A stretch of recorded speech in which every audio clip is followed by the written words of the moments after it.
Welcome to Wildlife Conversations. I am your host, Jen Ritchie, and this is our anniversary episode. I'm not sure what's going to happen tonight, but apparently we're going to have fun. And so welcome, everybody. Thank you so much for joining us. I also want to thank Robert's Camera for coming along and sponsoring this podcast and, you know, putting faith in a woman over 50. It feels pretty good, but they're ready to assist you in any camera needs you have, used cameras, used equipment, new equipment, any vision you have, they are welcome. They are ready to welcome you there. And honestly, I was there just a couple of weeks ago, and what they say is true. You're standing in their lobby, and when people walk in, they say people's first names. They know people by name. They know their visions, their dreams. And I'm so happy to partner with Robert's Camera. So you can visit them at robertscamera.com. It is my great honor to welcome Maureen Matsen and Jennie Cannon. Apparently they have an outline for tonight, and I'm along for the ride. So hi guys, welcome again to Wildlife Conversations. Hi Jen, happy anniversary. Happy anniversary. Thank you to you. Happy anniversary to you guys too. It's like, yes, you know, flashback a year ago. Can't believe it's been a year. It's been a year. Yeah. If you're here, you can say hi in the chat to us and tell us where you're listening from. I see lots of familiar names. It's so nice to see everybody. I need to scroll a little bit. Hi, Danny. Hi, Brant. Hi, Trish. And my husband's on too. Okay. Hi, Dan. Hi, Dan. Dan, are you okay? Happy anniversary. Okay. Hi, Mike. It's good to see everybody. Oh, it's raining in Jackson, Brant says. Okay.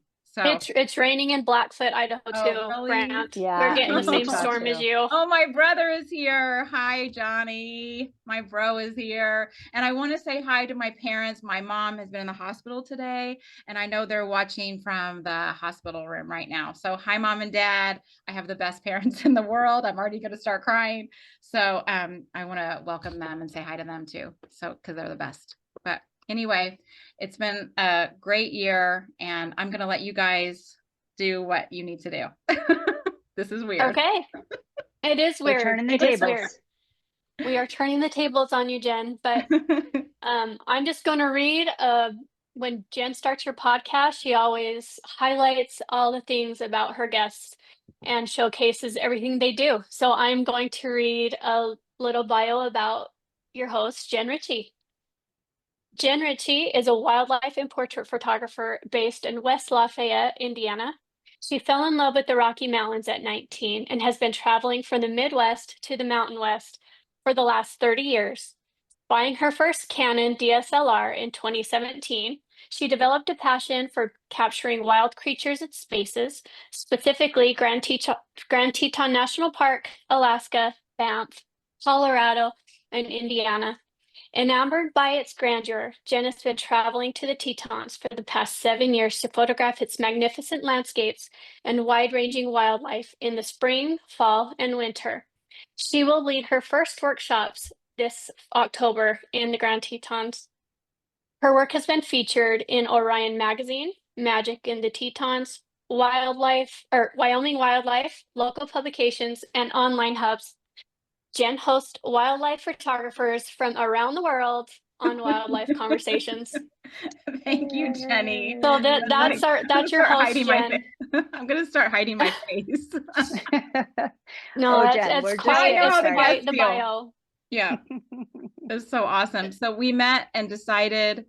Maureen and I met a little bit before this, but then Jennie, I got to meet you in Alaska a year ago, and we just talked about the need. We all talked about, all three of us, not just me, talked about the need for more voices in this field, and a way to discuss like how to do trips, how to pick the right kind of Alaska trip, how to support more women, how to get smaller accounts more visible, and to hear more stories. So I don't really know how I ended up being the one to do it, but it definitely— You're the one with the know-how, for sure.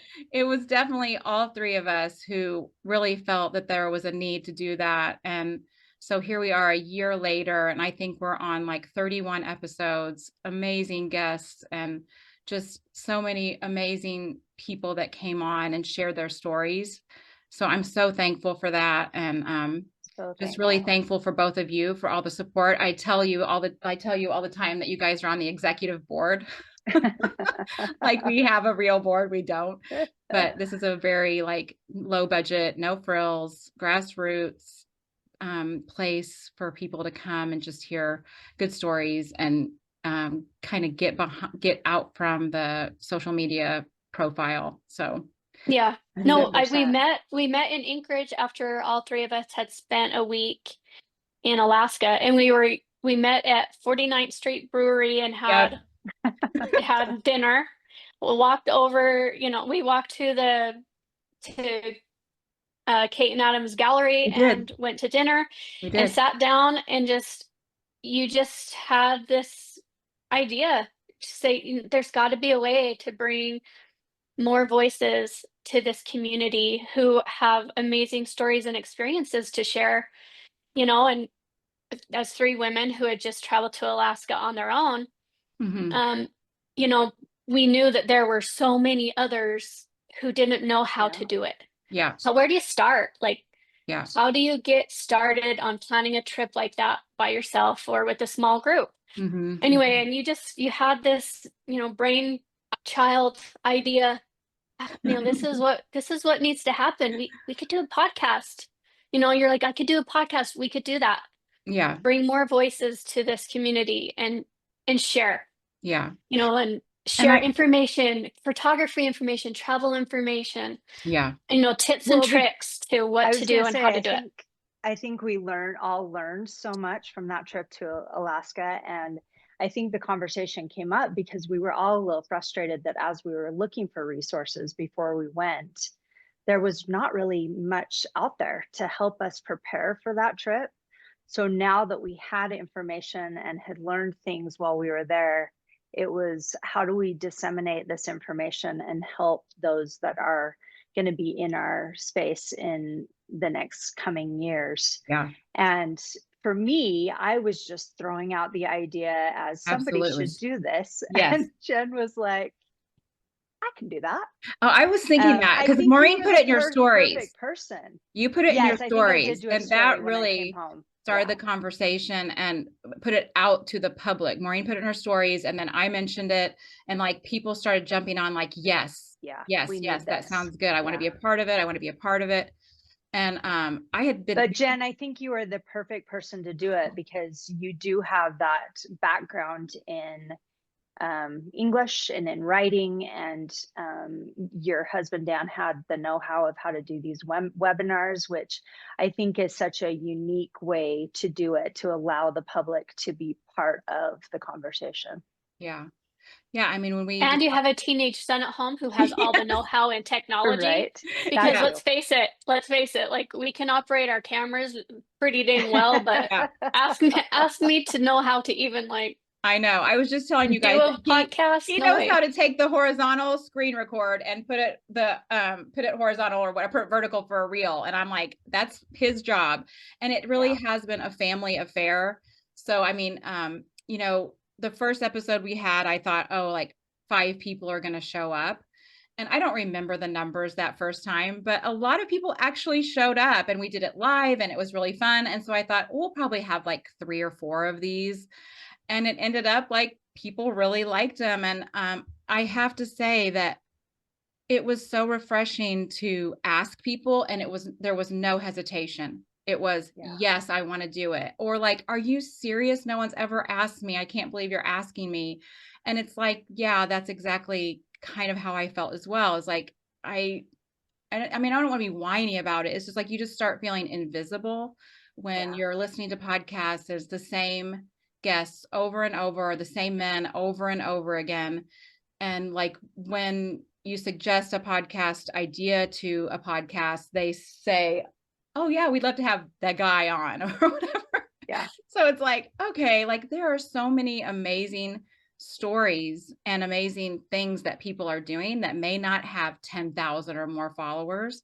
So I just thought, and we thought that it would be so fun to just kind of be together and be together and talk about these things that we love without worrying about, oh, I have to have 25,000 followers, 100,000 followers to be able to be on a podcast.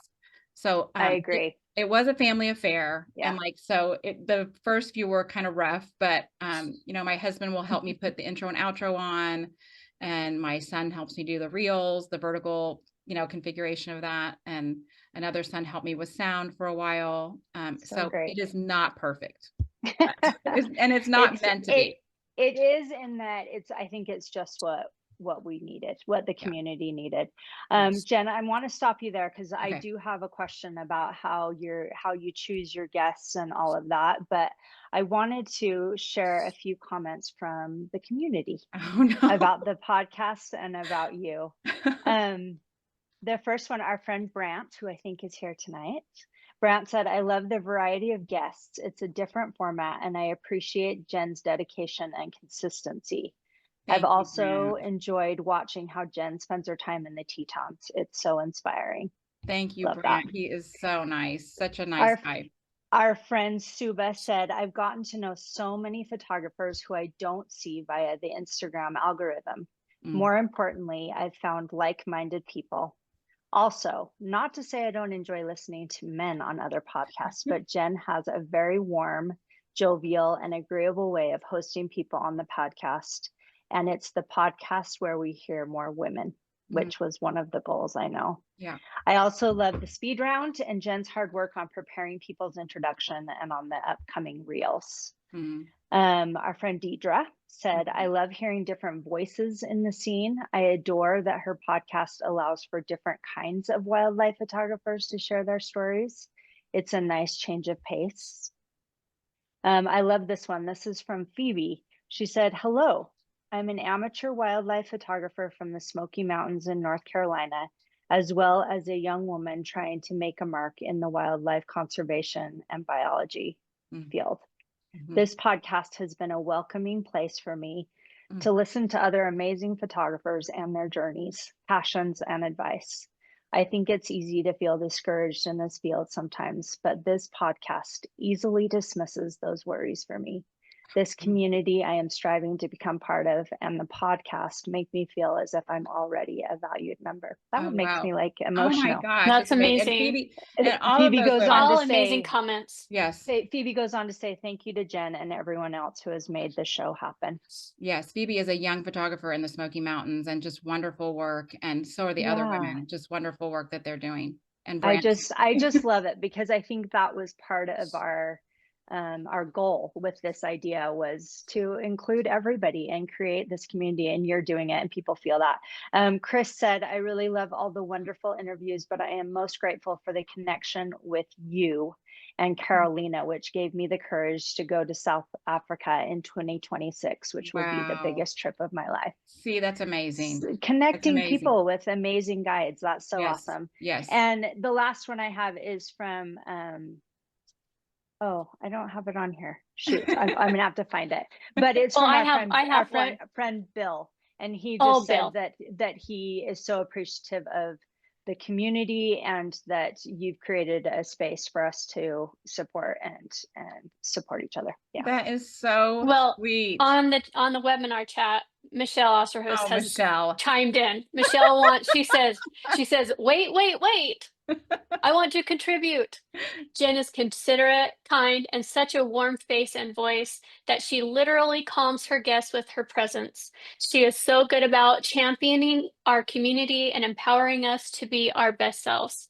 That's so true. And Michelle knows she's experienced it as a guest and felt your calmness and your warmness and your generosity in the conversation in the community. And so, she's an expert. She knows what she's talking about.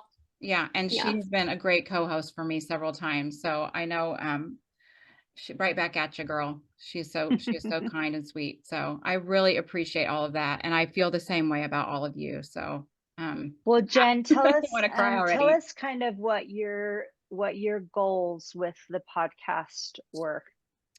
My goals were to create a space where I could hold space for people and that they could share their story and feel like they matter and that they were not invisible. And so that to me is very important to have a why. And so the podcast has a why. the mission or the why. I think it's Simon Sinek that wants you to know your why and know why you're contributing to the world. And that's what I wanted. I wanted people to be able to share their stories. I wanted to hear from different voices. And I also wanted people to build community outside of social media, because I think all of us were pretty frustrated in how the algorithm was making us feel. Yeah. And so it's just been really nice to see people's faces outside of that, veil of social media. We actually get to see personalities and hear highs and lows and advice from people. So that's been really rewarding. And that's what I try to keep in mind every episode, is that mission. And of course, there are other mission, like minor things under that, but that is our mission. That is the podcast mission. And I try to stick to that. So I love that. I think, especially if you go back and read some of the comments, I haven't read the comments on the podcast apps, but on YouTube, like, so many people reiterate that over and over again, of like how much it's helped build community and how they've felt like this is a safe space and learned from other photographers. And I think you're accomplishing those goals. I hope so. That's so I awesome. hope so. I really do. One of the questions that was presented was, what's been the biggest challenge starting this podcast? I mean, I think some of the technology was hard at first, just trying to get the big files and like, what software do we use? And like, we did it all on a zero budget, so it was like, okay, we're using what we have. So where do we get it? How do we put it on? And just like, once you work those kinks out, that is all smooth now, very smooth now.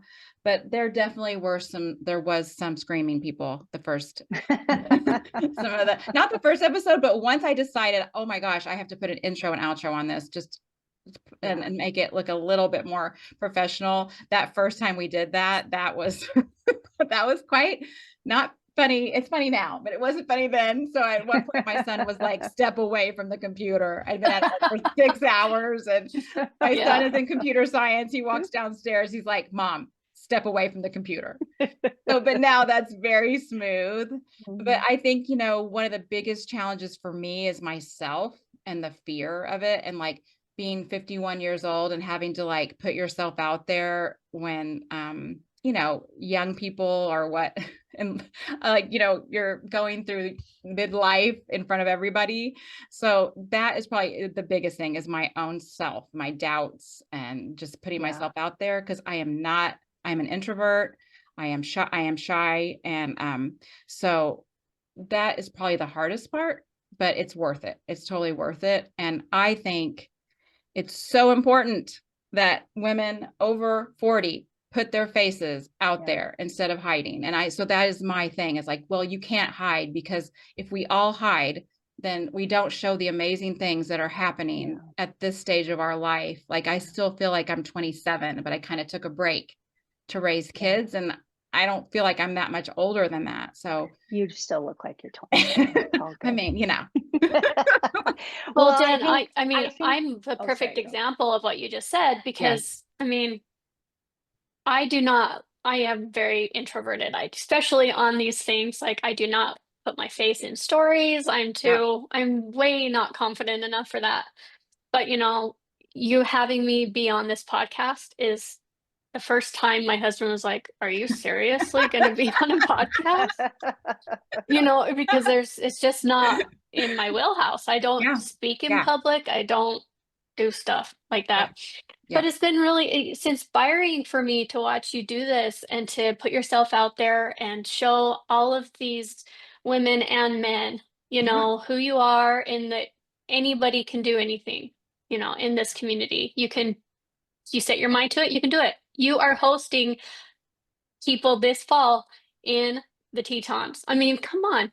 Yeah, it's amazing. It's pretty cool. You're achieving your goals and your dreams, and we all get to watch you do it. Yeah. It's amazing. And I love watching you all do it too. And I've said before on the podcast, like, I saw Jennie's moose photos on Instagram, couldn't find her face anywhere. And I'm like, who is this Jennie Cannon? I have to figure out who this is. She loves moose as much as I do. And I'm like stalking her on Facebook.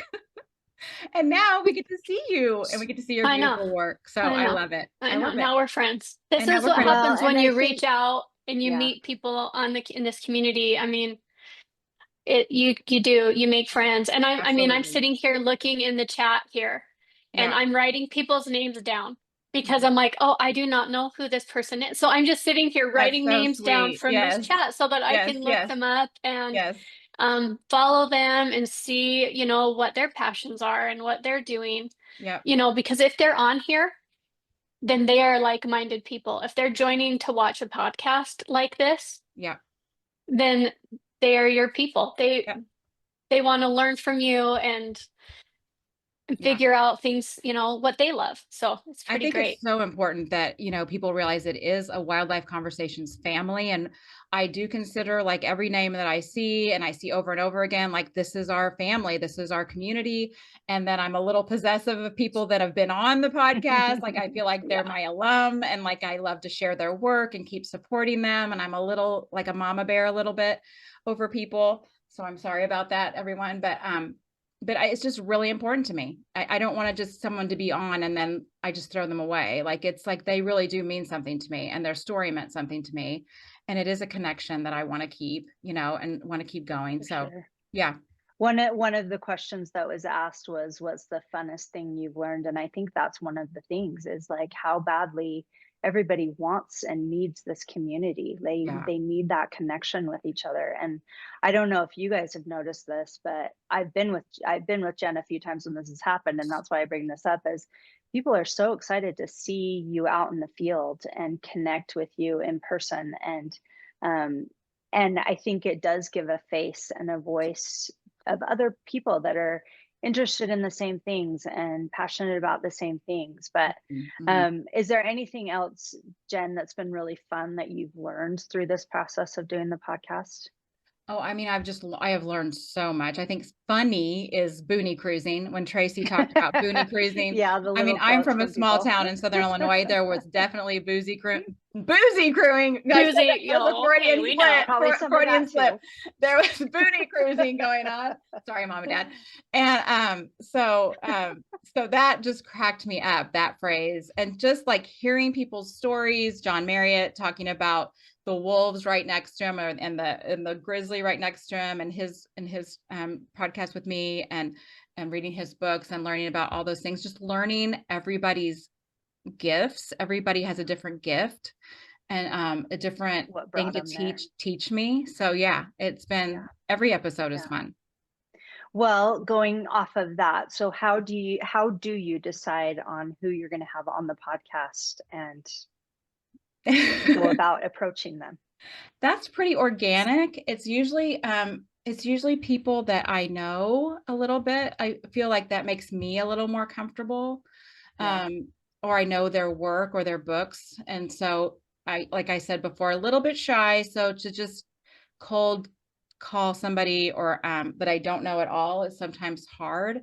So it's usually someone that I've been following, and we follow each other and like trust their work and trust their personality. I do have a like no ego policy. So if I feel that someone has too big of it, I know we all have ego. I don't want to act like we're perfect and we don't have ego. I definitely do. And that's something, you know, you deal with on a daily basis to keep that in check. But I don't want that on the podcast. So that's a rule. Like there is a no ego policy. I don't want any of that. And so that's kind of a rule. And then I don't know, it's just organic. And then I have reached out to people that are my heroes and, you know, and want to talk to them. And they've said yes and just blow me away, you know. Which has been so great, because a couple of them are ones that I had never heard of before. So you brought a lot of amazing people into my life also. Yeah. And I will say the fall schedule is pretty set. I have a couple more people that I've talked to already, and I need to go ahead and contact it because I do pretty far ahead. And then I'll start working on 2026, probably, you know, in a few months. But people have been so generous. I've only had a couple people that said no, or were too shy, or didn't write me back at all. So, which will show me like, oh, okay, you know, they probably aren't the right fit anyway, or people just have something else going on and they want a rain check or whatever. That's totally fine. I've only had one person not email me back. Everybody else That's has been, amazing. yeah, Yeah. everyone else has been so generous. And I'm just so grateful when people are like, yes, I want to be on. I can't, like, how do I do it? Tell me what to do next. And Yeah. so it's just great to sit down and talk with people and hear more stories. So it's really good. Well, it's amazing. What would you say is the most impactful takeaway or growth experience you've found, either from somebody you've interviewed or from just doing the podcast in general? Well, it does seem that joy and gratitude is a big lesson for everybody. That is one thing. It does seem that community is a big push for everybody and really Yeah. important. So I try to keep that in mind. I think stepping out in fear is a really big theme that has been the whole year. Stepping out and doing things that are scary, and then and kind of seeing what happens and being willing to fail. And then I know that sounds really cliche, but it's really hard to do. Like people can say it all they want, but there's so many of us that are actually doing it. Yeah. So, you see so many people in this community going on their first trips, going on doing really hard things. And I think that's probably one of the biggest lessons I've learned in the last 5 years of myself doing this, is stepping out in fear so many times and things I've never done before. Asking for a workshop, asking for a coaching call, going to Alaska, going to the Tetons by myself, flying by myself. So embarrassing. First time ever flying by myself because of this hobby. So so that would be a thing too, is I see people really so passionate about this and like willing to be scared to do it. And that's really refreshing, that so many people love the craft, but also want to celebrate wildlife and protect it, which is really cool. Yeah. Well, and I feel that. like that whole concept that you just talked about, oh, I've got light on me. Having, in the in the podcast field, but also, when you're pulling up to, say, like the moose in Grand Teton National Park, and you're by yourself and there's a group of photographers who look like you think in your mind, oh my gosh, they know what they're doing. They've got their crap together. Yes. I'm not good enough to go stand by them and take pictures of these moose with them. But you know what? This kind of podcast gives people the courage and the confidence to get their camera and their skills and get out there in the field and photograph those moose and meet those people and talk to strangers, make friends, and just be a part of that community. And are there jerks out there? Yeah. But you know what? For the most part, there's really going to be kind to you. Yeah. They're really going to be kind to you. Yeah. They really are. Yeah. I mean, So, I think that was some of the first things when I first started going in 2020 or 2018, 2020, and then on. I was seeing all these people in camo and the biggest cameras I've ever seen, and it's like, I could never do that. I never do that. Right. And now to have that feeling of an animal in front of you and that shutter is flying. And I mean, it's like the best feeling in the world. And now I'm like, I really don't care who's here. I'm here. And that's my catchphrase, Maureen, is like, I didn't come. I was going to say, Jen, what's the catchphrase? Catchphrase for me to help the shyness is, I did not come to play. I didn't come to play. I came to get a good shot and to do what I love and to do the best that I can, which I have so much to learn.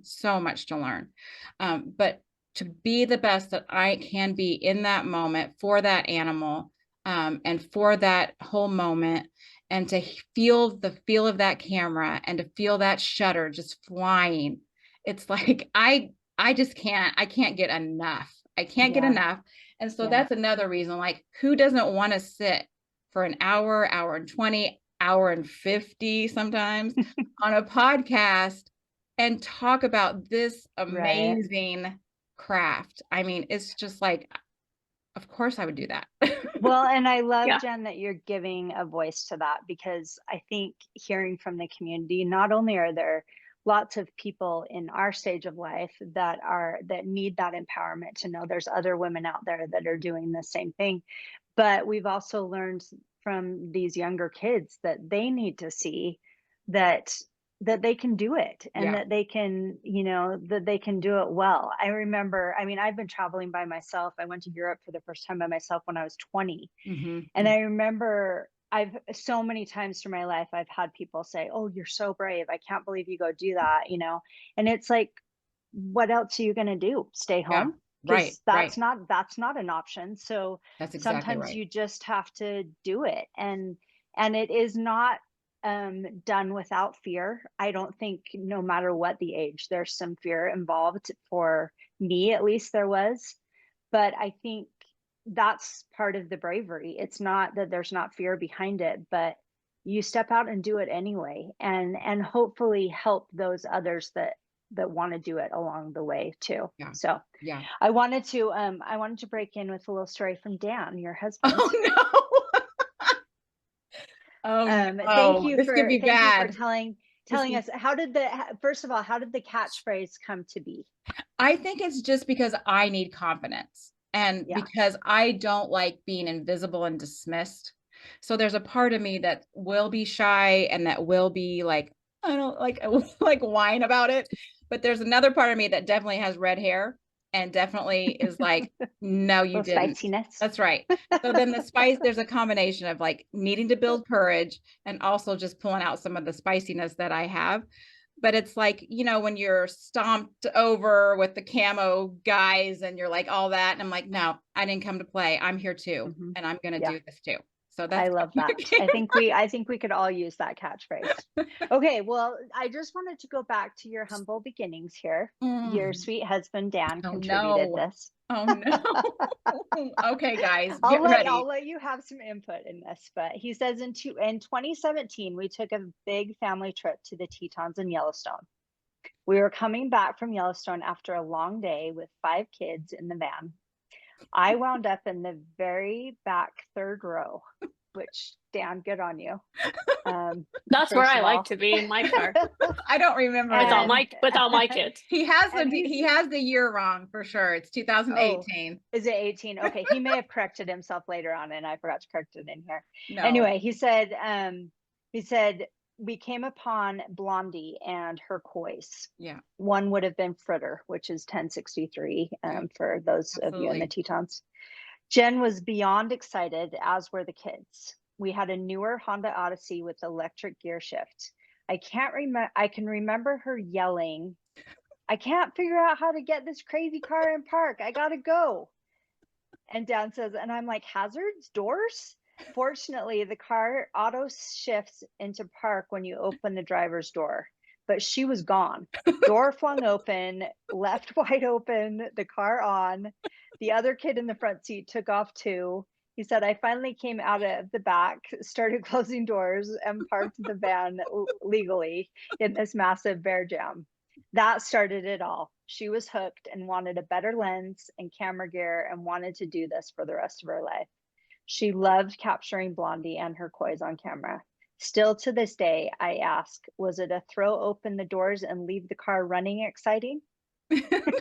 Totally left the door open. I love that. And little kids just fending for themselves. Yes, it was. And I do not do that anymore. So I promise. I don't do that anymore. I'm much calmer. But I've never seen grizzly cubs before. Yeah. Never. And wildlife management and rangers were present. So it was everyone was safe. But yeah, that was a crazy moment. I literally just like went blank. I went black. Couldn't figure out how to turn the car off, put it in park. Everything went black.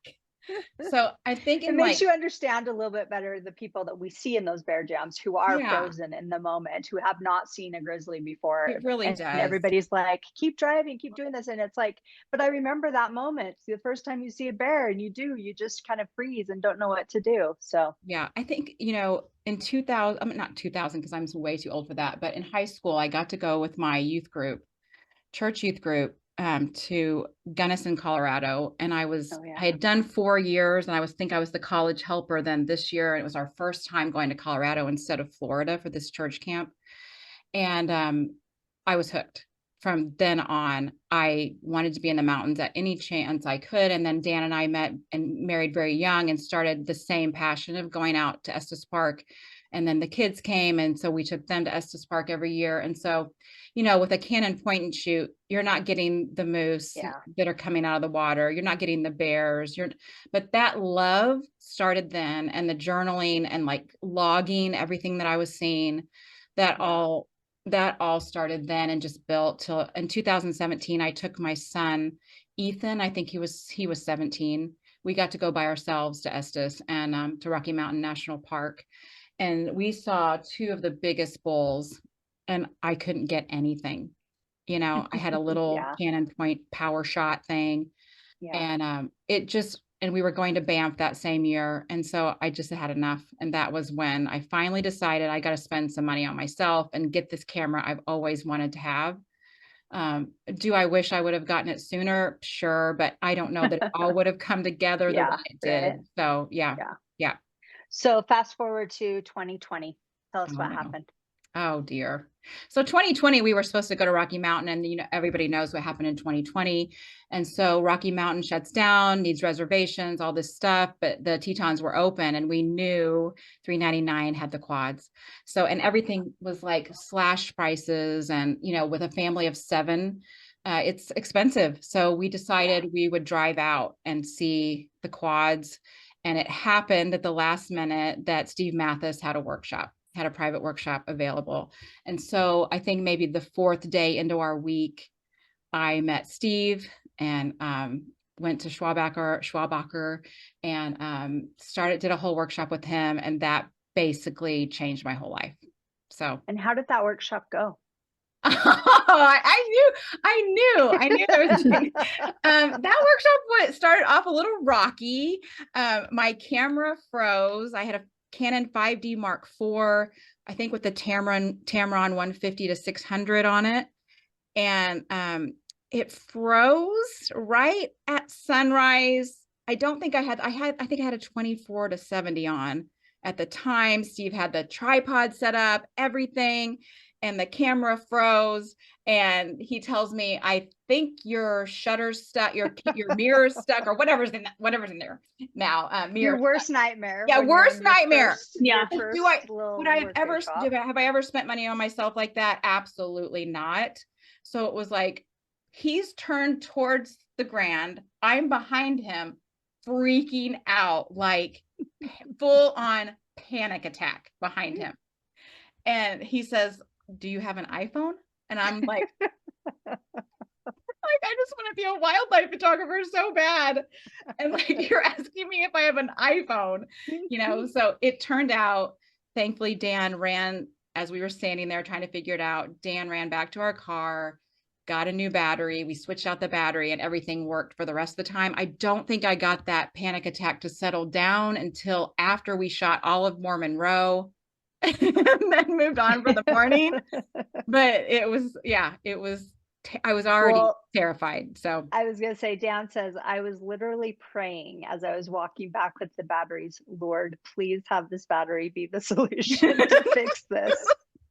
And sure enough, the battery solved it. Yes. And then just put a little side note, thank goodness for now we have mirrorless cameras. Yes. Michelle Oscar, who says Dan is great with batteries, because Dan has run for Michelle while we're shooting otters to go get batteries. Didn't know Michelle at all, like had known her for an hour. Ran back to get batteries on the at the snake. So it was, Dan's good. We've all done it. We've all forgotten to put them back in our pockets or whatever. So, and I was new, and I didn't realize how, like, I thought, I was just walking to the water at that first parking lot in Schwabacher. So I had no idea what we were doing, and I didn't know to carry an extra battery, and I thought I had them all charged correctly because I charged them all night, and just something failed right out of the gate. Which it does. That's why we did that story. It happens. It's either the battery or the memory card or something, if you forget one or the other. Yep. Where it starts buffering, like Trish said, in the middle of, polar bears standing up. Yes. Yeah. Speaking of Trish,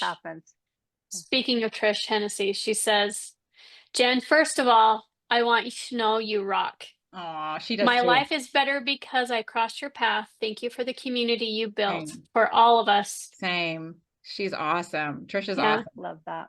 And then Danny Ocean says, I've spent some time in of the most magical photography moments with strangers with the same love for wildlife as I do, whom I just met. When Yep. you get it, you just get it. It's totally true. And it's so Totally true.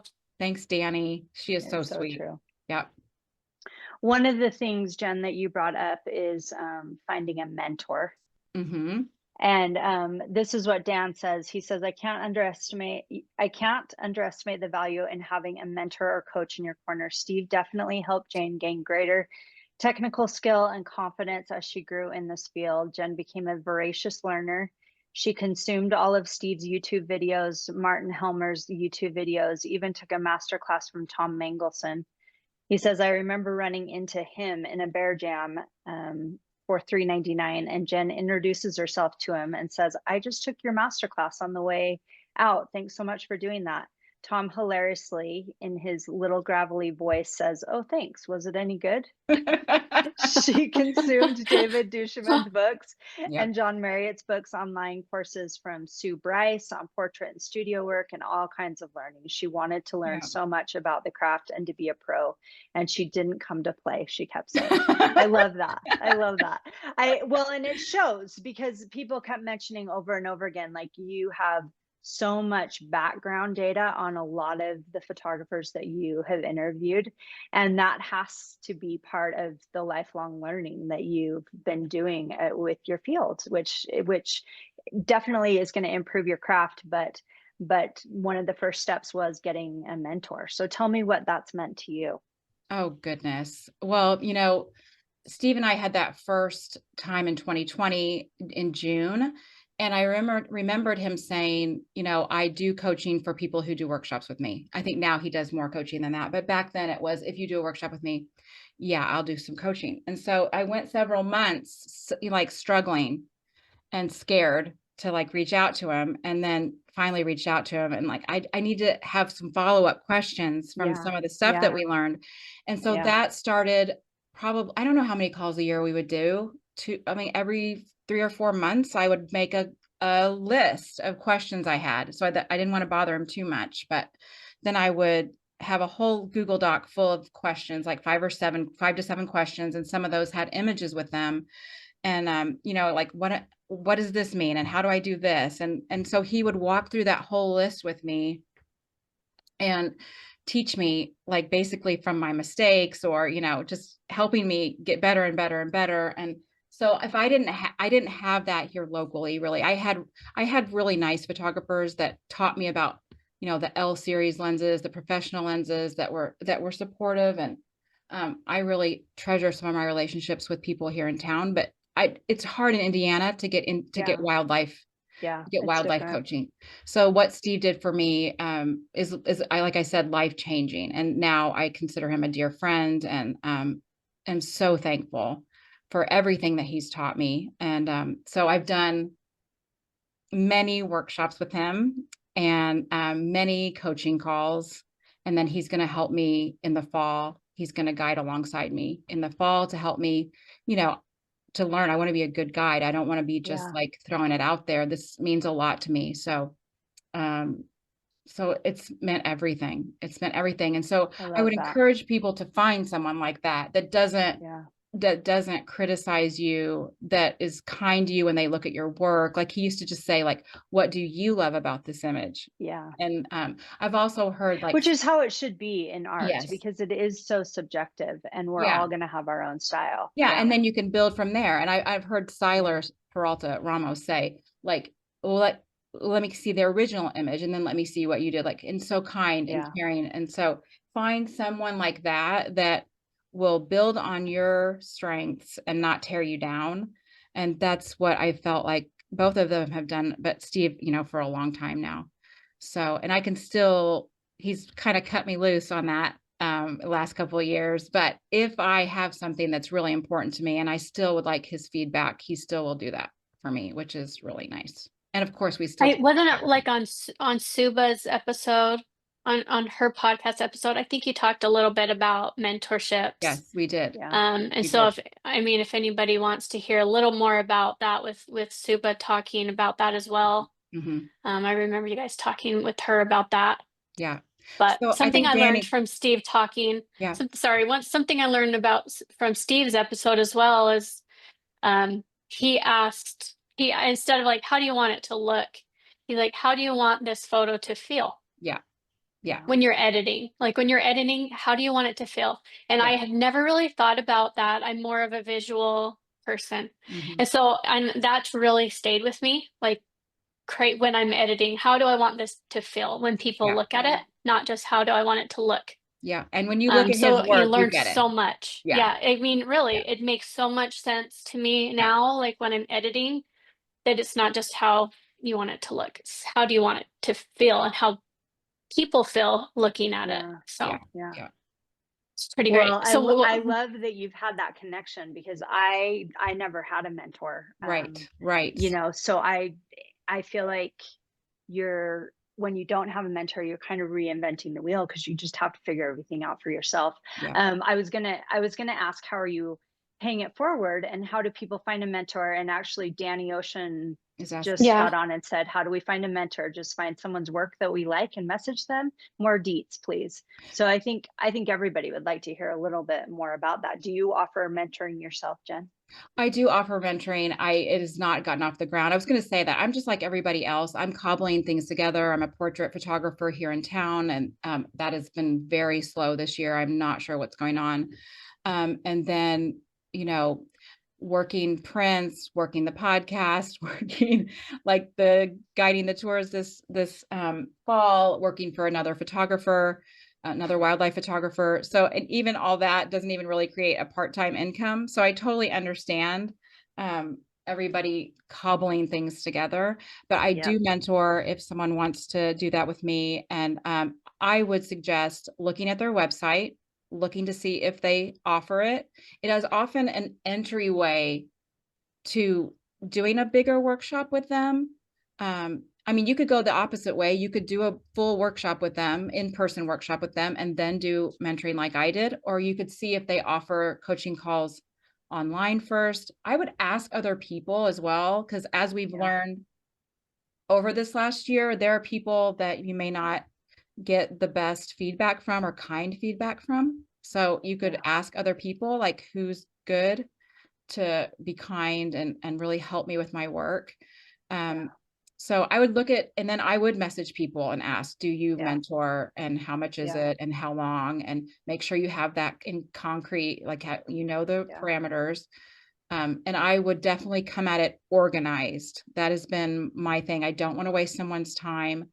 I want to save up the questions I have, be organized with what I want to learn and the images I want to get better or whatever I'm working on. I mean, I remember Steve working a couple things with me, like fog and exposure compensation needing to be up 1.5, and like working on fog and working on Yeah. white and working on how to make that better, or snow, working on spacing, like why are those animals overlapping? Like get those animals better space and really watch for that and really watch your burst. You know, when you're taking your bursts, pick the very best one with the very best gesture and the best spacing, if that's what you're looking for in that shot, and like Yeah. not a chaos shot, you know? Yeah. So Yeah. some of those lessons were just so valuable to me that someone Yeah. said the words, you know, like Yeah. you really, let's look at spacing and like what you're including in the frame. It was like, Yeah. oh, so it kind of catapults you further, For faster, sure. instead For of not sure. understanding and not knowing for Yeah. And years. just having to do trial and error, which is why Right. my photography did not progress for years and years because I didn't really know what I was doing wrong and still don't. But you have great mentors too. I mean, you've had George and Laura, and you've had Carolina. You have Yes, great great people in your friends. life. And Yeah. yeah, I've been blessed to find a lot of Yeah. really good people in my Yeah. life that have Yeah. given me some great help. Well, I wanted to not to make you cry in the middle of the podcast because we're definitely not done, but your mentor, Steve Mathis, messaged me. Oh, And this is what he had to say wait, just a about Jen. second. Just a second. Are you getting your tissue ready? Oh, you're getting your glasses ready. Good idea. just so you I'm getting mine stop. too, so I read it right. You guys. Steve Mathis says, it has been a joy to watch Jen grow as both a Okay. photographer and a person over the years. From the day we met, her kindness, generosity, and eagerness to learn stood out. And it's been amazing to see her gain the confidence to travel, explore, and have experiences she never thought possible when she first picked up a camera. Her progress behind the camera has been remarkable, but just as impressive is the way she connects with peers and contributes to the wildlife photography community. I'm so proud of all she has accomplished, from her beautiful imagery to the launch of her podcast, and I'm grateful to have been part of her journey. Congratulations, Jen, and thank you for all you have done for me. He made me cry, and he's not even my mentor. And more importantly, all you're doing for this community. Love that. Okay, so how much did you guys pay him? There was He no nailed money it. that hit. He nailed it. That was exactly it. Yeah. That was it. Okay, Yeah. that's big. That was big. Thank But you. that's Thank why you to him for that. you need a mentor. That's somebody that's going to build you up and help you see that growth and change in yourself when maybe it's not so easy to see in yourself. So Yeah. I mean, Well, and also it's so hard to see when, there's so many great photographers, and if you're on Instagram, it's easy to fall into that trap of, oh, I am not good enough. yeah, I am absolutely. a not lot good of enough. And comparison. absolutely. it's so much comparison. And it's so easy to fall into that trap. Yeah. So, Very when easy. you have somebody, a mentor, like you've had with Steve, to just continually build you up and not just fluff, it's not just fluff, it's constructive and positive and just helps you grow as a Absolutely. photographer. So Absolutely. yeah. I mean, there's no way I can ever pay him back, for what he was willing to do. And like it just clicked. Like we both went to Purdue, and we both we just click. And so that's really good. And he clicks with Find somebody who clicks and with we you. click as Yeah, families. sure. And it's just one of the greatest gifts of my life to be able to find that and to be able to like get better, because I just love this so much. I could do it. But you are paying all it day. forward, though. That's how I you're hope paying so. him I back, hope is so. that I you're don't know that- paying it forward to this whole community. Yeah, I don't know if I am, but I hope that we all are. I hope that we're all doing this together. We're all learning together, and just loving this so much together, which is what it feels like. It does feel like that. We found each other, and I love that. We need to surround ourselves with people who are gonna lift us up, because we're all different. We're all at different skills levels. We're all at different Different goals and different times of life, and priorities and passions and all of that. And I think we just need to be lifting each other up. We all need that in our lives so badly. I want to read a proverb really quick that Dan sent it to me while I was in Alaska, and it was exactly what I was thinking. It says, "Never let loyalty and kindness leave you. Tie them around your neck as a reminder, and write them deep within your heart." And that was exactly how I felt. Like, never let loyalty and kindness leave. And if your ego starts stepping in, it's time to kick it up to the side. Because it's the loyalty and kindness to one another is what is so important. And it's really hard for me. Like, it's really hard for me sometimes, and the ego steps in, or the comparison steps in. And then I remember, but it's the people that are what is important. And that's also what the podcast has been about. It's like, I will research and research and research so that person shines. And that is what is important, that I hold space for them, and that they don't feel invisible, and they get a chance to feel like they are, like they are seen. So you do that so well, that's Jen. true. You do that so well. And I think all the things that you are saying about Steve, you are definitely paying that forward. And the reason I know that, number one, is because I am with you. I've been with you on several trips, and I see the way that you interact with those around you. But I also reached out to one of your last tour guides, Tyler. Do it again. And he so eloquently put into words so many of the things that I think I would write about you too. So this is what Siler said. First of all, he went on for a whole page, so I am paraphrasing a little bit of what he said. But Siler said, "I'm so excited that you are doing a podcast that turns the spotlight on Jen, because she is amazing in so many ways, and I want more people to see that. But above else, I want her to be able to see that for herself too." I knew he was going to say that. I knew he was going to say that. Number one, And he went on. But number one, Jen is humble and kind to her core. She is one of the most genuine people I know and cares for others above herself. This is no facade, but who Jen truly is. That was clear to me before I ever met her, obviously from the podcast and from social media, but has become even clearer to me with time. I imagine it is no surprise to the listeners of Wildlife Conversations. These qualities transcend everything Jen does, from the mission of Wildlife Conversations as a platform to give a voice to and to empower those who rarely are given the spotlight in wildlife photography community. Jennie and I are good examples of that. Nobody knew who we were. And they still probably they don't. Still kind of don't. Nobody knew who I was And either. that's okay.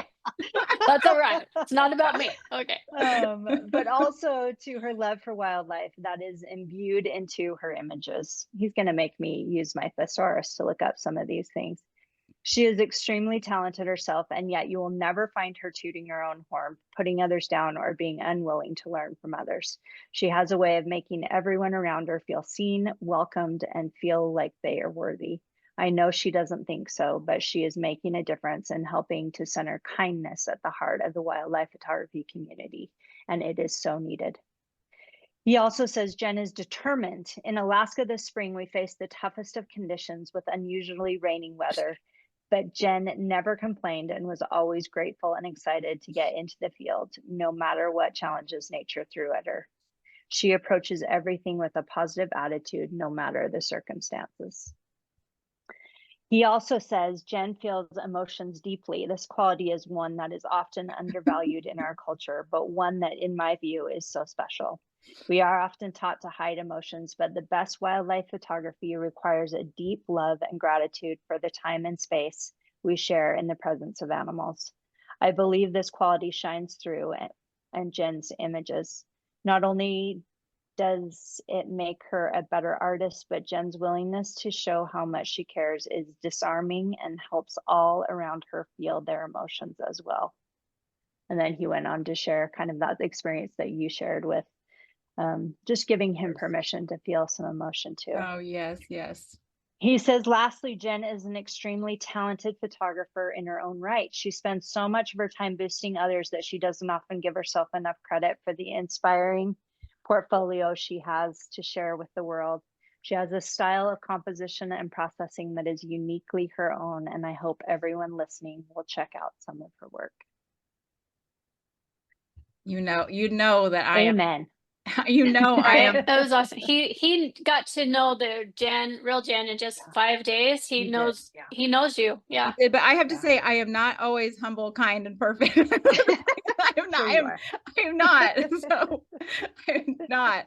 So I just feel like, that was a great trip, and what an amazing leader Seiler is, and he has so much coming. He is going to do so much, and I'm so thankful to know him. I feel like sometimes you meet people that you were supposed to meet, and that's how I felt about him. Just like, wow, it was just like, whoa, this is someone that I really was supposed to meet. Yeah. And I'm so thankful. Well, I wanted you to know that you are inspiring the next generation, as well as our generation, to do and be better. And you also inspire me. So inspire me. So it's a group thing. Well, and we're all so different. We're all so That's different. Right. That's right. I mean, all of us. I mean, everybody that's, listening on this podcast, the three of us ladies are totally opposites on the Enneagram thingy. I don't even know what it's called. That's like, I mean, I'm just not that, but these two know everything about their number and all that. And I'm just like, I better read a book.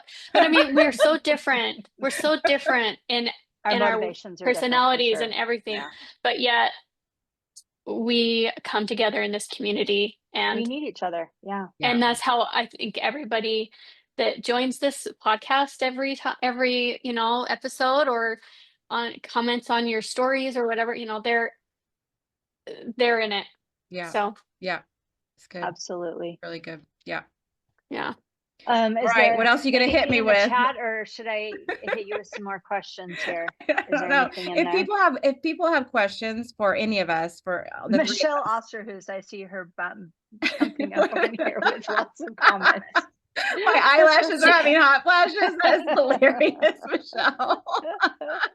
Well, I was gonna say, Mike Ledecky, he commented on here and he says, all your podcasts have been so informative and uplifting. Your guests have been so open and sharing. And it is so true. It's so true. And just so that people understand, your guests are not paid. No. These are guests that are coming on this podcast to, their number one thing is to share, to help, and to just give information about their experience and their knowledge. And it's pretty amazing. You know, it is pretty amazing. Trish is asking questions in this chat that are hilarious. If you were an animal in Yellowstone, what animal would you be, Jen? An eagle. No, I am not an eagle. I know. I'm sorry, everyone. I know everyone loves eagles so much, but it's just not, it's not my number 1 or 2 or 3 or 4 or 5. So that is the joke. I'm so sorry. If an eagle's in fog or snow, then okay. Or water with, or with talons full of herring. With humpback whales. Yes. That was exciting. So I think I'm probably a mama bear. I think that's gotta be it. Like, that's what I am in real life. So I think I'm a mama bear. Yeah. I'm grateful for that mama bear tendency. What was one challenge you had to face in wildlife photography that taught you something new about yourself? That is a hard question. I think probably weather-wise, I was a person that hated snow, and now I absolutely love snow, love to be out in it, love the cold, love white. As the snowy animals are in your background right there. Yeah, that, you know, I was with Steve for I think probably all those, I'm not sure, but when he offered his, I think his first moose workshop in 2022, it was what I had been waiting for. Went on that, and that was probably a big transition in my photography, was learning how to shoot in the snow and the cold. And maybe that was 23, I can't remember, 22 or 23. And that was probably a really big transition in my own photography, was learning cleaner backgrounds, better gesture, how to have hand warmers and layers and survive out there. It's all about the gear. So, yeah, I mean, we were in Yellowstone this year in really, really cold temps, but it's just it's so worth it. So worth it. So that was probably a challenge that I overcame, and traveling by myself is a challenge I've overcome, and it was still not easy for me. I'm still pretty anxious about it, but it's getting easier. So yeah. I love that. Yeah. Was there anything Scott? I can't remember. I know Scott had some questions. I still have lots, but I want to cover the ones that are in the chat too. Is there? Yeah, if anyone has questions, you can put them in the Q&A box. I don't know if you can see the Q&A box, but if you have any questions for Maureen or Jenny, Jenny, while you're looking those up, I'm just gonna I'm gonna go on to the next one, which is, do you plan to do workshops outside of Yellowstone and Teton National Parks? That is a possibility. I don't have anything solid yet, but it is a possibility. I don't know where life's going to take me exactly with that. So we'll see. I hope to in the Tetons more, and we'll see how that goes. And then there are possibilities for some other things. I just don't have anything solid yet, but you know, I have a couple more years with my youngest, and once he goes to college, life will be very different, unfortunately. So we will just see where those plans take us and what happens. So, but this is my love, and so I have my parents here and family here, so that is important to me too. But definitely making time to keep going back and forth. So yeah. Well, I love that you're available for mentoring. And yes, Suba says bird photography in Indiana. Right. Yeah, we could do that. Suba, I would not charge you, but you're welcome anytime. Well, obviously, being a guide in Yellowstone and Tetons is going to be amazing. What have you done to prepare for that new role in your life? I did the University of Wyoming outdoor guide certification, then more research. I still have more to do on that. And then just thinking about the things that I like that my own guides have done, my own workshop leaders have done. And I was going to say your mentors helped with that too. Yeah. I have a lot to learn. So I'm just going to try to be myself and share that passion and just serve That's and what serve people and serve. need. Yep. Yeah. Yep. Yeah, for sure. Anything else in the chat, Jennie, or should I go on to the next one? Well, yeah, Michelle does have a question, but But actually, whether it's Nicole, appropriate or I want to not. read Nicole's comment. I think her Sorry. last name is Jordan. Anyway, Nicole, she says, this has been such an amazing podcast. I look forward to the podcast every time it's on. Re-listen to the podcast to learn and get inspired. Thank you, So that's Nicole. amazing, Thank you Nicole. so Thank you much. for sharing that. I It's think Danny awesome. has a question. Oh, yes. How do you stay motivated to photograph in Indiana? I'm crying over here in Wisconsin, hearing about all the Yellowstone animals. I know Danny and I sort of, we've messaged before and sort of have the same situation going on. I have to admit that because usually portrait photography is taking so much of my time, usually that when I am in Indiana, it's usually for that nowadays. When I first started 2020 on up, I was out all the time in my state park and in my local nature preserve. And I think that's probably one of the things that changed me too, is the challenge was getting up early and just, it is those small, consistent steps, the actionable steps, consistency, that bring out that skill and practice that helps so much to just refine your photography. So I have to say that passion here has gotten much less, but since I know my schedule this fall is not what it usually is, I have started feeling that sort of freedom again to be able to maybe this is time to go back to nature and to sports photography and like do other things if I'm not going to do portrait. So Yeah. Well, and also Danny, you could look into, just like you just said, your bird refuge. I mean, those kind of places are a great place to go. They are. To practice and just find different species that live in your area. Or, you just kind of overlook that. Yeah, even a photographer like Susie Esterhaus last week was talking about how, her local place was where she built that portfolio and stood out differently than other people. And I will still commiserate with Danny, because whenever it's just squirrels and cardinals and robins, it's really hard. It's really hard to stay motivated. So yeah, I think it's just me saving money and giving up a lot of other things so that I can travel. I know it looks like, oh, she's traveling all the time. And I do have to sacrifice a lot of stuff to be able to do that stuff. So I am very grateful that I get to do that. But I think sometimes you just do without for the things that you just absolutely love. So the girls were making fun of me today because I just got internet for the first time in 25 years. She has not had internet in her home. It's 25 years. We're so proud of you, Maureen. We're so proud of you. It blows my mind. It blows my mind. I did it for all of you so that this podcast would go smoothly tonight, because it's a hard pill to swallow, about $70 a month. So anyway, too funny. Thank you, Maureen. So Jen, you talked a little bit about portrait photography and that all of us are kind of toggling together different ways of income so that we can let this passion in us survive and live.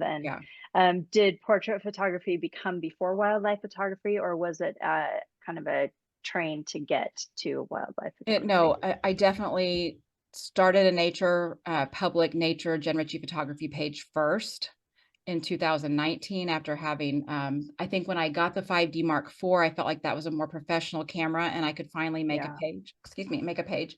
And so that was when I started a public photography page, and that started people asking me to do portrait. So then I had to learn both and how to run a business. I think we all get that. I had to learn how to run a business and refine that and a process, and learn portrait photography and learn wildlife photography all at once. So that was a lot. That was intense. Now that I look back at it, I realize how intense that was. My business now runs pretty smoothly, and the processes and like posing and all that stuff I feel comfortable with.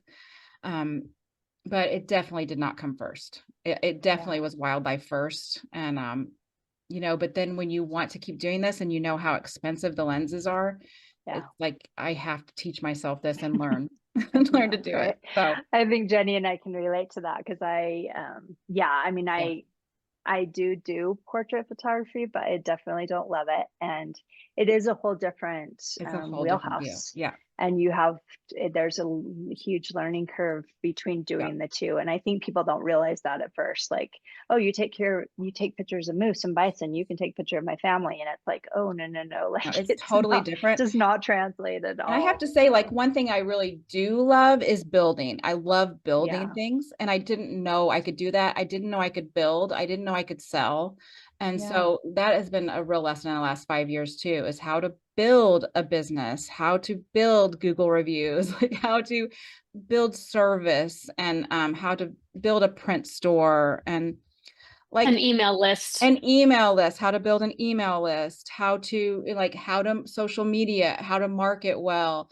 And I was a marketing major at first in college and then switched to education. So I can see how that kind of was like, oh, I really do like that part. And so that's been fun to find in myself too. I didn't know that was something that I could do. So that's been really well, cool. I think it's very rare to find a wildlife photographer that just does wildlife photography and isn't, even if they are just doing wildlife photography, is not doing all sorts of different sourcing and media and business related. So I think there's a lot that goes into it. And I would, what advice would you give to a young person, or even a midlife person? Beginning person. I caught myself. A person beginning. A beginning photographer. Yeah. Or one that's wanting to get into photography a little more seriously. What advice would you give them? Yeah, I think people have definitely given good advice over the last year in this, and Michelle is really good at giving advice on this, but it's shooting locally and getting out there as much as you possibly can, and keep shooting. Get a mentor or a friend that will give you constructive criticism gently. Use the best gear that you can afford. And that's hard, but I bought a lot of used to start. And like did that and like used it as long as I could, until, like Steve would say, this is a problem only money can solve. Like if I kept coming to him with the same problems, I don't like that. Aren't most problems like that? I like that. It is a problem only money can solve. It is. Like I kept saying, I don't like that I can't get it in this light, this low light. And then he was finally like, I know how to solve that problem, you know? So, it's buying the best gear that you possibly can. And I started in, I think it was when my son was like, it's probably 2018. I had a dear friend that offered me the 70-200 to use for soccer.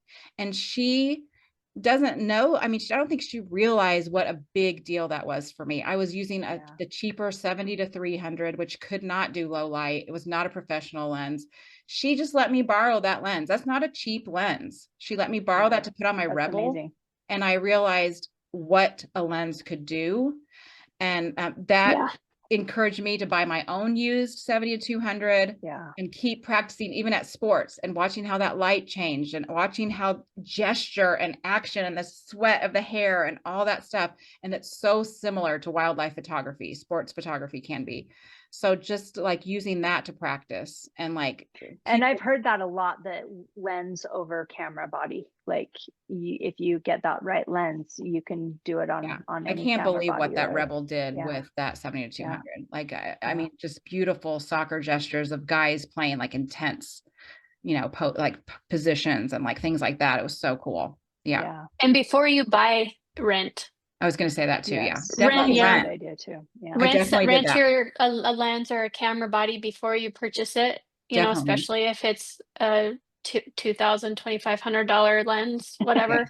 You know, they're expensive. You're $15,000. You know, definitely 400 2.8. Rent it first. Yep. And then you know, also, there's like, so many options. Michelle has said before, like, check out your local camera clubs, check out Facebook groups, stand with other photographers that are willing to let you stand with them and learn. There's a lot of options. Some of them are scary. Some of them are scary. Some of them you're by yourself, and sometimes that's scary. So I think most of it's scary. yeah, it is. But honestly. when you love it, you can't help but Yeah. setting that alarm for 5:30. And then you're out there, and like when the sun is rising and that blue heron is flying off the fog, you're like, I don't know why I was scared. This is the most beautiful thing I've ever seen. You know, why am I not coming out here every morning? So when we all get it, like, we know that feeling. So I would say, absolutely. yeah. Absolutely. I think it is Dan under Richie in there. He wants to know if we all struggle with our lenses. No, it's snuggle.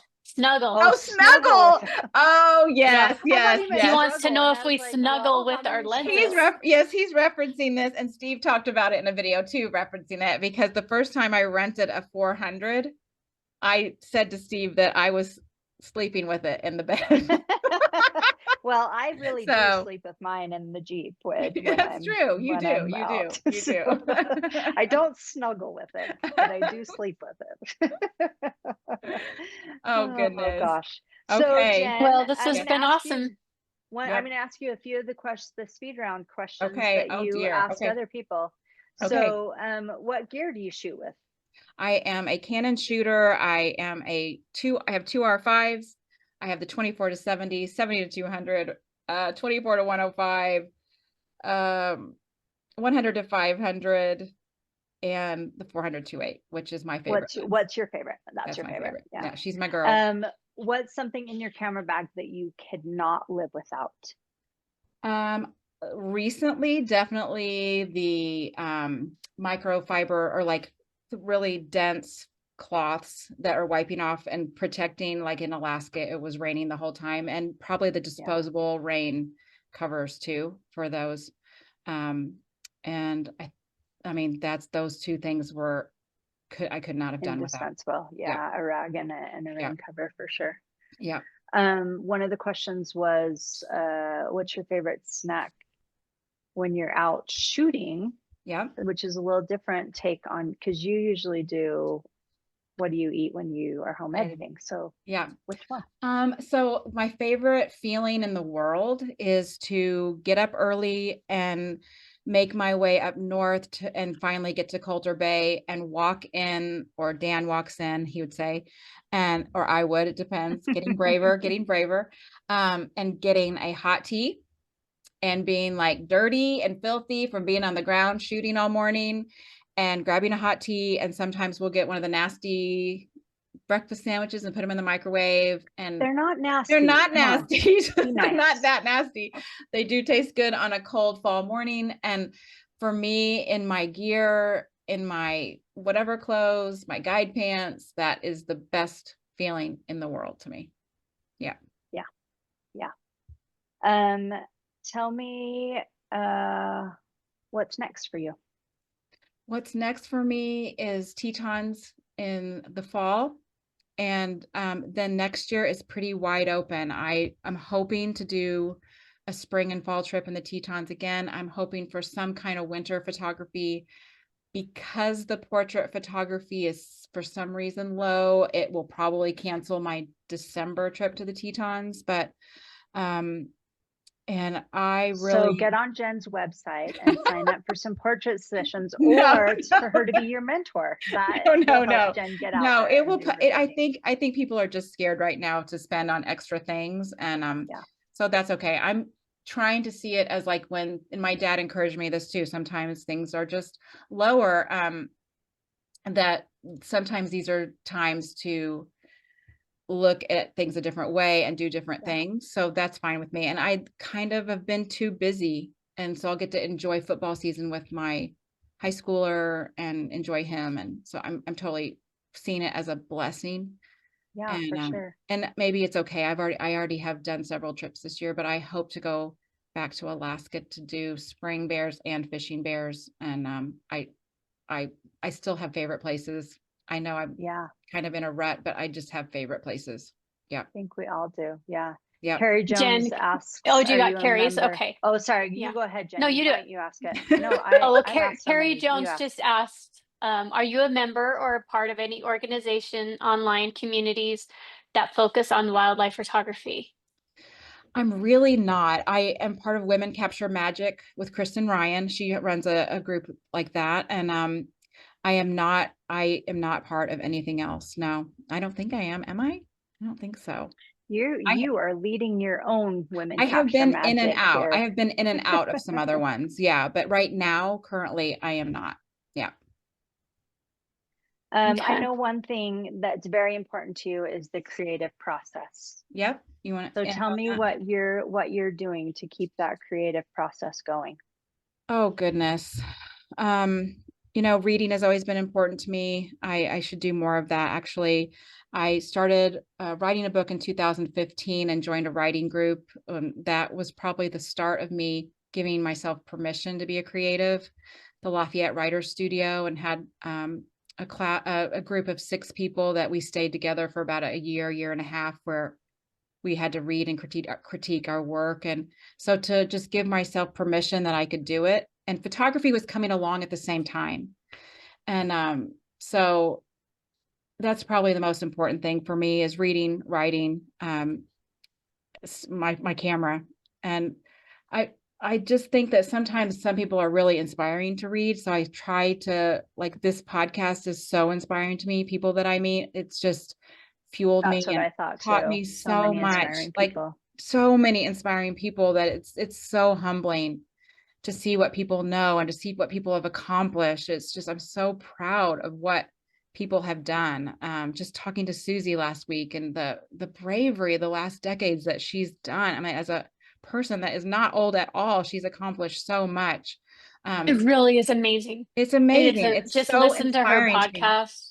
It's so It's inspiring to crazy. me. I know. It is. So it's those kinds of things that really inspire me right now. And so I'm very thankful to finally understand that gift and give myself permission to explore that side of myself, instead of the side that maybe school taught me to follow, you know, like you're going to be in these classes and this thing, and cut out all the art, cut out all the expression. And now kind of refinding that again. That's pretty cool. Yeah. So, yeah. Well, I think that I think for me, and just to kind of finish before I give you your last question, I think Jennie and I wanted a little opportunity, but I wanted to thank you for taking this random idea and thought and running with it and creating such a safe, amazing space for all of us to share our stories and feel like we're contributing to not only the present of wildlife photography, but the future of wildlife photography. And I think all of the comments all along just kind of feed into that we all need each other. We need a safe space like this, and I'm so grateful that you're willing to create it, and I'm so grateful for every one of your guests this year who have inspired and lifted, and their stories, however varied and different that they are all inspiring in their own ways, because we're all just doing the best we can with what we're given, and So true. and growing together. So Yeah. I just love that. So true. Jennie, I'll give you a minute. Well, I mean, just ditto of everything Maureen just said. But no, really, just thank you. And I know that Maureen and I speak for people who, you know, in this community that can't say it, but you know, what you're doing is amazing. And while sometimes it feels like maybe not thankless, but maybe you're not doing much, this time that you're spending is worth it.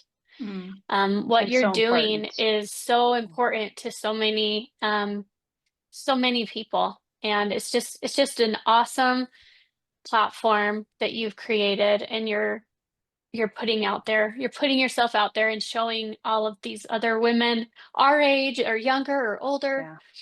you know, that anything is reachable. You can do whatever you Yeah. dream to do. Yeah. And you're showing us, you're not just telling us. And I think that's something that, that's important, is that, you're not just telling us, you're showing us. And it's huge. So thank you so much. And thank you to your family for their sacrifice and helping you get this done. They've been really, really, really kind to me about it and supporting me. And I want to thank both of you, and I love you both dearly. And I want to thank everybody. I mean, everybody has been so kind, and I just love this community. And there are so many more stories to tell. And I'm just excited for the stories that are coming and the people that we can support. And like the people, if you like, go back and listen to the episodes, go back and buy prints of these people, go take tours of these people, go support. It's really hard. This is a hard industry. Go out and really support them. Buy their books. John Marriott's books are amazing. Like, they're so good. If you have grandchildren, go get Susie's books, and like, go get prints from someone that never gets to sell prints. Like, Julia's book is coming out in September. September 9th, I think. So many people leading and guiding and doing things behind the scenes to help wildlife and to help this planet. And it just takes so many of us to protect these animals and to really show people how beautiful and wonderful and feeling that they are. And so I hope that we can keep telling those stories so people will understand that, like, how important, look how beautiful these bears are. I mean, look how beautiful these moose are. And I hope people will see that we have to protect them and save them, and while we get to explore this amazing craft. So I hope.